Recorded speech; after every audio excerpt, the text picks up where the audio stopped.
શું સંસદ અને રાજ્ય વિધાનસભાને ઉપલબ્ધ વિશેષાધિકારો સાર્વભૌમત્વની વિભાવનાને નબળી પાડે છે? Do the privileges available to parliament and state legislature undermine the concept of sovereignty? Okay, અનુચ્છેદ 105 અને 122માં સંસદ સભ્યોને વિશેષાધિકાર છે. આગળ બતાવું છું ડિટેલમાં.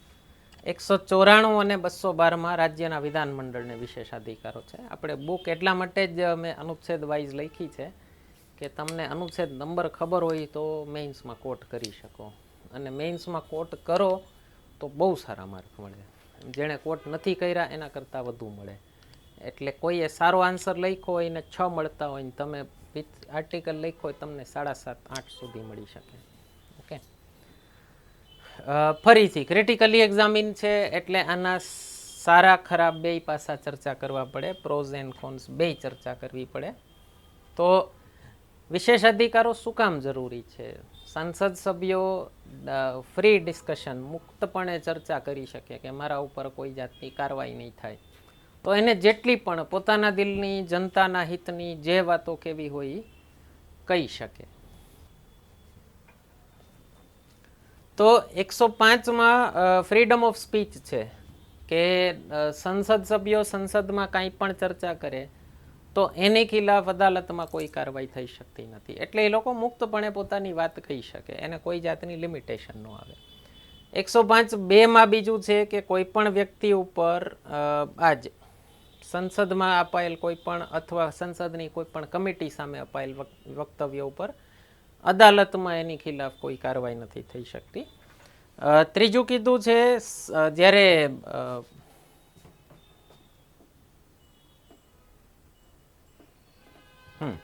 સંસદમાં કોઈ પણ પેપર પ્રેઝન્ટ કર્યું હોય, કોઈ પણ જાતનો એણે વોટ આપ્યો હોય, કોઈ પણ કાર્યવાહી કરી હોય તો એની ખિલાફ અદાલતમાં અગેન કોઈ વસ્તુ નથી થઈ શકતી. 122માં કીધું છે સંસદમાં થયેલ કાર્યવાહી ઉપર અદાલતમાં ચર્ચા નથી થઈ શકતી. અને બીજો એક પ્રિવિલેજ છે, સંસદનું સત્ર ચાલુ હોય એ દરમિયાન કોઈ પણ મેમ્બરને અરેસ્ટ નથી કરી શકતા સિવિલ કેસમાં. ઓકે, દીવાની ગુનામાં. દીવાની ને ફોજદારી ગુનાનો ફરક આપણે અનુચ્છેદ 20 મેં લેક્ચરમાં લગભગ 9મો કે 10મો લેક્ચર છે બંધારણનો, ન ખ્યાલ હોય તો જોઈ લેજો. તો અને બીજું મસ્ત છે પ્રાવધાન, સેશન ચાલતું હોય એ દરમિયાન અરેસ્ટ ન થઈ શકે, સેશનના 40 દી પહેલાં અને 40 દી પછી અરેસ્ટ ન થઈ શકે. તો ઘણો લાંબો ટાઈમ વયો જાય. ઓકે, એટલે મેમ્બર ઓફ પાર્લામેન્ટને દીવાની ગુના માટે અરેસ્ટ કરવા બહુ અઘરા થઈ જાય. તો આશા કરીએ છીએ તમને પસંદ આવે છે લેક્ચર સિરીઝ. કોઈ ક્વેશ્ચન હોય કમેન્ટ સેક્શનમાં પૂછી લેજો. ચેનલ સબસ્ક્રાઈબ ન કરી હોય તો કરી લેજો. મિત્રો સાથે શેર કરવાનું ભૂલતા નહીં. અને આપણી બંધારણ લેક્ચર સિરીઝ આવી ગઈ છે, ન જોઈ હોય તો જોઈ લેજો. વૈદિક મેથ્સની લેક્ચર સિરીઝ મારા ફાધરની યુટ્યુબ ઉપર પડી છે, એ પણ જોઈ લેજો.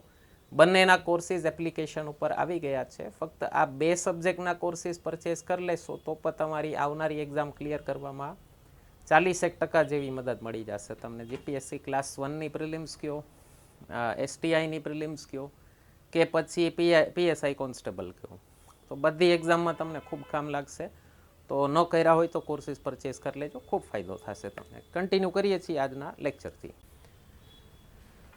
બીજા હાઉસના પ્રિવિલેજીસ છે અમુક, કે જેમ કે પાર્લામેન્ટની ઘણીવાર પ્રોસિડિંગ ચાલતી હોય, ઇન્ક્વાયરી વગેરે ચાલતી હોય, તો એ લોકો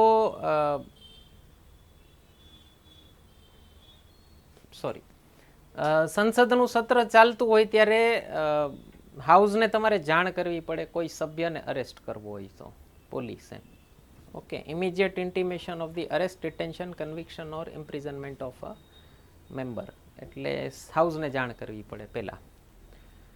બીજું છે સંસદની કોઈ પણ કાર્યવાહી પબ્લિકેશન કરવા ઉપર એક રક્ષણ ટાઈપનું હોય છે. જો કોઈ સિક્રેટ સિટિંગ થઈ હોય હાઉસની તો નહીં જ કરવાનું. અને કોઈ પણ કાર્યવાહી થઈ હોય સંસદમાં તો સ્પીકરની મરજી વગર પબ્લિશ ન કરી શકાય. જેમ કે ઘણીવાર તમે સાંભળતા હો, પાર્લામેન્ટનું સત્ર જોયું હોય ક્યારેય, તો સ્પીકર એમ કહી દે nothing is going on record, okay, માની લો કોઈ સભ્યએ કોઈ એવી આપત્તિજનક શબ્દો વાપરી નાખ્યા હોય તો પછી કહી દે ઇનકી એ શબ્દાવલી સદન કી કાર્યવાહી સે હટાઈ જાતી હૈ, તો એ કોઈ ન્યૂઝવાળા છાપી ન શકે, પછી બીજે દિવસે એમ ન છાપી શકે કે આણે આવું કીધું હતું અને અમને આવું લખવાની મનાઈ છે. ઓકે, તો એટલી બધી લિમિટેશન હોય.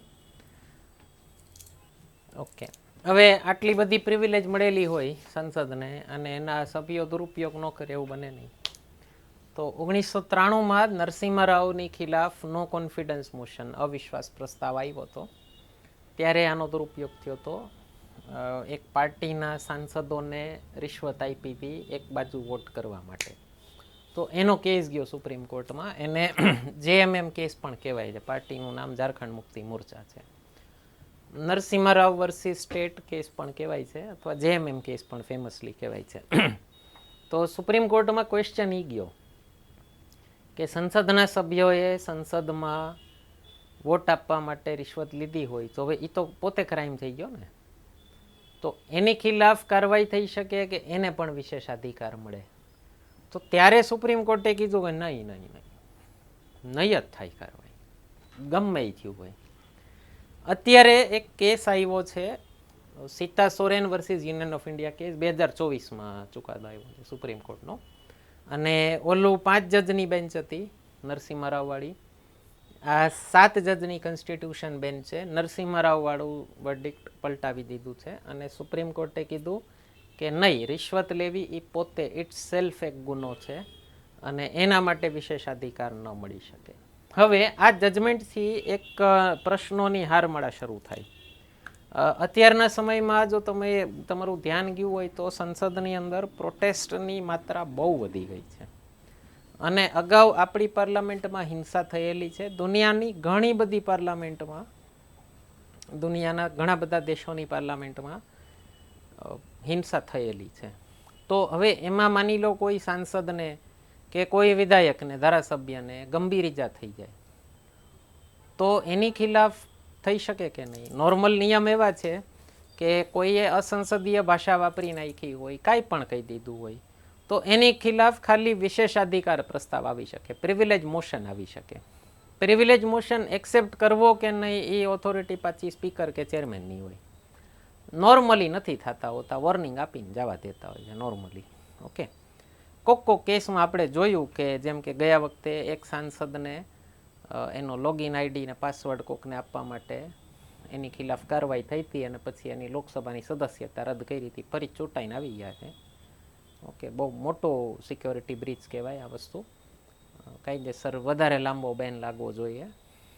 એક બીજા સાંસદનો આવ્યો હતો વિડીયો કે દારૂ પીને વયા ગયા હતા અને વિડીયોગ્રાફી કરતા હતા અને સંસદની આખી સિક્યોરિટી સિસ્ટમ વિડીયોમાં બતાવી હતી. હવે એમાં કોઈને હુમલો કરવો હોય સંસદ ઉપર તો એને આખી સિક્યોરિટી સિસ્ટમ ખ્યાલ આવી જાય, તો આ પણ મોટી બ્રીચ કહેવાય.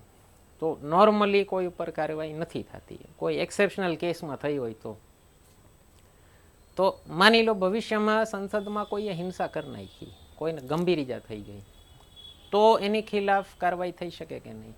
કે એને વિશેષાધિકાર એટલો મળે છે કે અંદર ગમે એ કરી નાખો, પાર્લામેન્ટમાં કર્યું તો તમને કાંઈ નહીં થાય. તો સુપ્રીમ કોર્ટે આ જજમેન્ટથી એક રસ્તો ખોલ્યો છે, સીતા સોરેનવાળા જજમેન્ટથી, કે નહીં, ક્રિમિનલ કોઈ ગુનો થઈ જાય અંદર, ફોજદારી ગુનો થઈ જાય સંસદમાં, તો એના ઉપર કાર્યવાહી કરવી જોઈએ.